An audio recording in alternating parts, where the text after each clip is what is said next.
नमस्कार, astrology pro channel में मैं दीपक लोहनी आपका हार्दिक स्वागत करता हूं। पुनः से आपके समक्ष वैदिक ज्योतिष का एक महत्वपूर्ण विषय लेके उपस्थित हुआ हूं, जिसमें आज मैं आपको नक्षत्र और नक्षत्र स्वामी के बारे में चर्चा करूंगा। इस चर्चा का विषय, अगर कोई व्यक्ति ज्योतिष के बारे में जानना चाहता है तो उसे सर्वप्रथम राशियों और उनके स्वामी उच्च स्थिति, नीच स्थिति के साथ साथ नक्षत्रों का ज्ञान होना अति आवश्यक है। अगर आप बिगर नक्षत्र देखे हुए किसी भी कुंडली को फलित करते हैं तो उसका आप सटीक फलादेश नहीं कर सकते। आप अगर सटीक फलादेश चाहते हैं तो आपको सर्वप्रथम भाव के स्वामी और जो ग्रह उस भाव में विराजमान है उसकी उस भाव के स्वामी के साथ कैसी स्थिति बनी है, यह देखने के साथ साथ यह देखना भी अति आवश्यक है कि वह ग्रह किस ग्रह के नक्षत्र में बैठा है और उसके साथ उस ग्रह का कैसा संबंध है। तब आप किसी भी कुंडली को सही तरह से फलित कर पाएंगे। अगर आपको सही फलादेश करना है, अगर हमें नक्षत्रों का पता होगा कि कितने नक्षत्र होते हैं और उन नक्षत्रों के स्वामी कौन होते हैं, इसी के बाद हम सटीक फलादेश कर सकते हैं। क्योंकि खाली भाव की स्थिति और उसमें बैठी राशि की स्थिति और ग्रहों की स्थिति ही देखना पर्याप्त नहीं होता है। तो आज की वीडियो में हम नक्षत्रों के बारे में जानेंगे, उनके स्वामी ग्रहों के बारे में जानेंगे और इसे याद करने का आसान तरीका क्या है, इसे भी समझने की कोशिश करेंगे। इसके अलावा राशि और ग्रह किस तत्व से संबंध रखते हैं, इसके बारे में भी इस वीडियो में जानेंगे। तो वीडियो शुरू करने से पहले अगर कोई दर्शक चैनल पर नए हैं, चैनल को लाइक कीजिए, शेयर कीजिए, सब्सक्राइब कीजिए और बेल आइकन जरूर दबाइए, जिससे आगे आने वाली वीडियो का नोटिफिकेशन आपको प्राप्त हो। तो चलिए शुरुआत करते हैं और जानते हैं नक्षत्रों के बारे में। वैदिक ज्योतिष शास्त्र में 27 नक्षत्र होते हैं। इस प्रकार से हर ग्रह को 3 नक्षत्र दिए गए हैं। तो टोटल 27 नक्षत्रों में से 9 ग्रहों के पास 3 नक्षत्र अगर होते हैं तो 27 उसका योग हो जाता है। अब सर्वप्रथम मैं 27 नक्षत्रों के बारे में आपको बताता हूं और आप इसे इसी तरह से चाहे तो लिख सकते हैं, जिससे आपको आसानी हो इसे समझने में और याद रखने में।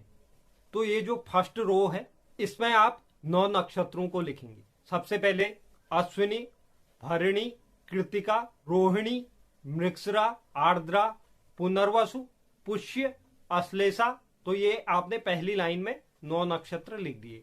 इसके बाद इसी की बगल में इसी क्रम को आगे बढ़ाएंगे। मघा, पूर्वा फाल्गुनी, उत्तरा फाल्गुनी, हस्त, चित्रा, स्वाति, विशाखा, अनुराधा, ज्येष्ठा।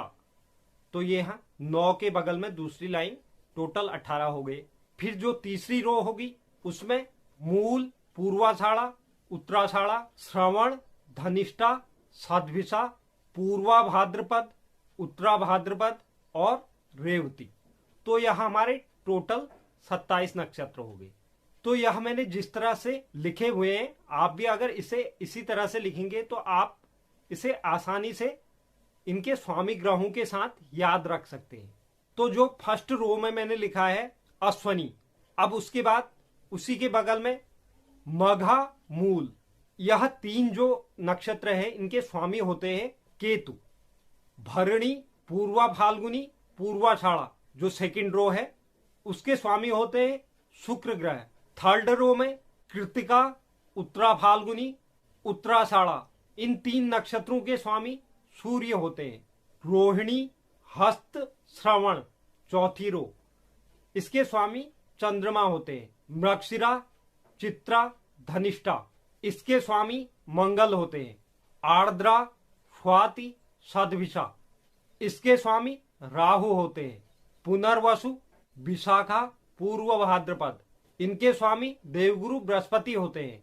पुष्य, अनुराधा, उत्तरा भाद्रपद, इन नक्षत्रों के स्वामी शनिदेव होते हैं। अश्लेषा, ज्येष्ठा और रेवती, इनके स्वामी बुध ग्रह होते हैं।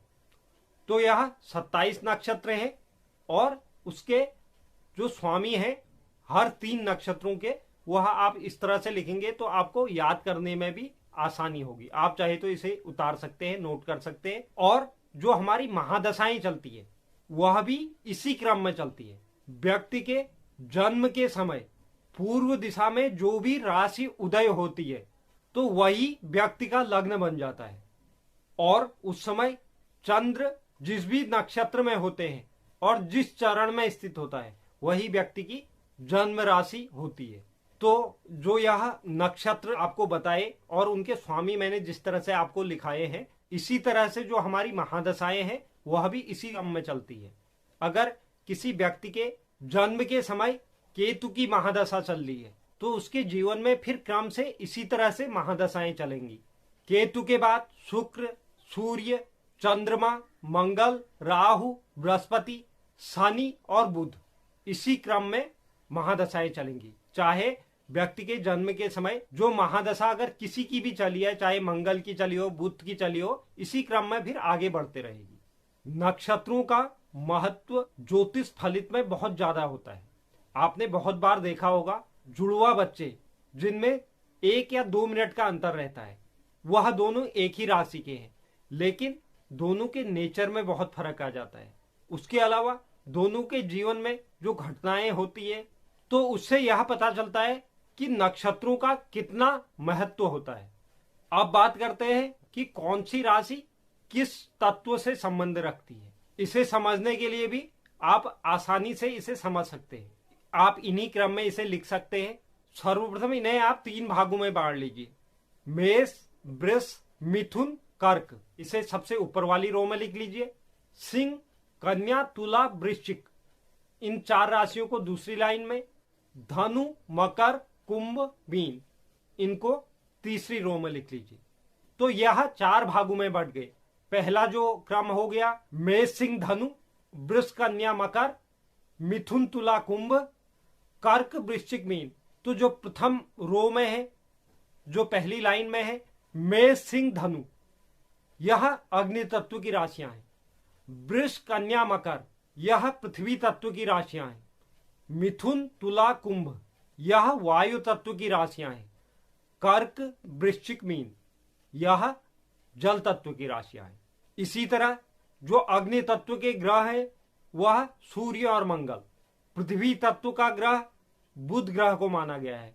वायु तत्व का शनि और राहु, जल तत्व शुक्र और चंद्र, और आकाश तत्व देवगुरु बृहस्पति को। तो यह जो ग्रह और राशियां जिन भी तत्वों से संबंध रखती है उन्हें भी हमें जानना इसलिए आवश्यक होता है कि इससे इनके स्वभावों का पता चलता है कि कौन सी राशि किस तत्व की है और इसके परिणाम क्या होंगे। इसी तरह ग्रहों का भी है। तो यह कुछ बेसिक चीजें हैं जिसे हमें ज्योतिष शास्त्र को समझने के लिए अति आवश्यक है इन्हें समझना। नक्षत्र समझ गए, कौन से नक्षत्र के कौन से स्वामी हैं और नक्षत्र कितने होते हैं। इसके अलावा राशियों का तत्वों से संबंध समझ गए। अब कुछ मैं शॉर्ट में जानकारी आपको अंशों के बारे में देता हूं, इसके लिए क्योंकि यह एक विस्तार विषय है, इस पर अलग से मुझे एक वीडियो बनानी पड़ेगी इसे समझाने के लिए। इस वीडियो के साथ मैं इसे शॉर्ट में आपको समझा देता हूं। एक राशि में 30 अंश होते हैं, हर राशि के 30 अंश होते हैं। वही ग्रहों में भी एक ग्रह में 30 डिग्री होती है, जिससे हमें पता लगता है कि कौन सी राशि कितनी बलवान है या कौन सा ग्रह कितना बलवान है। और हर राशि में 3 नक्षत्र होते हैं, और जो वह 3 नक्षत्र होते हैं उनमें से एक नक्षत्र 13 डिग्री 20 मिनट का होता है। इसके बाद एक नक्षत्र के भी 4 चरण होते हैं। तो 27 को अगर हम 4 से गुणा करेंगे तो यह 108 हो जाता है। जो हमारे वैदिक ज्योतिष में लिखा गया है कि ग्रहों का जो बीज मंत्रों का जाप होता है वह 108 होता है, उसका कारण यही है। तो इसीलिए हमें 108 बार ही किसी भी ग्रह के बीज मंत्र का जाप करने की सलाह मिलती है। हालांकि यह एक बहुत बड़ा विषय है, लेकिन अगर आप चाहेंगे आप कमेंट बॉक्स में लिख दीजिए, मैं इस पर एक विस्तार से वीडियो बनाऊंगा जिसमें अच्छी तरह से आपको इन नक्षत्रों के चरणों के बारे में समझाऊंगा। तो आज के लिए यह एक मैंने नक्षत्रों के बारे में जानकारी आपको दी। उम्मीद करता हूं आपको यह जानकारी पसंद आई होगी। जो दर्शक चैनल पर नए हैं चैनल को लाइक कीजिए, शेयर कीजिए, सब्सक्राइब कीजिए और बेल आइकन जरूर दबाइए, जिससे आगे आने वाली वीडियो का नोटिफिकेशन आपको प्राप्त हो। और कमेंट बॉक्स में आप जरूर लिखें आपको वीडियो कैसा लगा।